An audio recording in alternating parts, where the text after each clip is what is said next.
ప్రభుత్వ అధీకృత సంస్థకు పంపించి ఇదిగో ఎన్డీడీబీ వాళ్ళు ఇట్ట రిపోర్ట్ ఇచ్చారయ్యా, మా తిరుమలలో చేసిన ల్యాబ్లో ఎట్టొచ్చిందయ్యా, కానీ ఎన్డీడీబీ వాళ్ళకి పంపిస్తే ఎట్లొచ్చింది, ఈ రెండిట్లో ఏది నిజమో ఇదిగో ఇది ఈ శాంపుల్ తీసుకోండి మీరు, ఇదే ఈ శాంపులే అని చెప్పి వాళ్ళకి పంపించుంటే అది తీసుకుని వాళ్ళు ఇచ్చే రిపోర్టును చూసుకుని నిపుణులందరినీ కూర్చోబెట్టి క్రాస్ చెక్ చేసి అప్పుడు వాళ్ళందరూ లేదండి ఇది కుట్రతో ఉంది లేకపోతే కల్తీ చేశారు ఇది ఉద్దేశపూర్వకంగా చేశారని చెప్తే అప్పుడు చంద్రబాబు మాట్లాడుంటే అది ఖచ్చితంగా బాధ్యతాయుతమైనటువంటి హిందూ ధర్మాన్ని గౌరవించే ఆ నిజమైనటువంటి భక్తుడైనటువంటి చంద్రబాబుకి అది ఒక ఆభరణం అయ్యేది. కానీ క్రాస్ చెకింగ్ చేయలే, క్రాస్ వెరిఫికేషన్ చేయలే,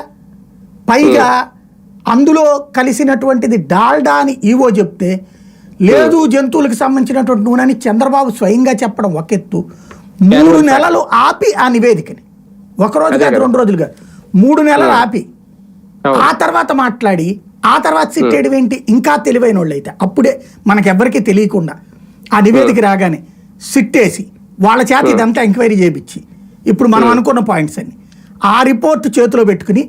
నాకు ఇది రాగానే చాలా బాధేసింది, నేను ఒక భక్తుడిగా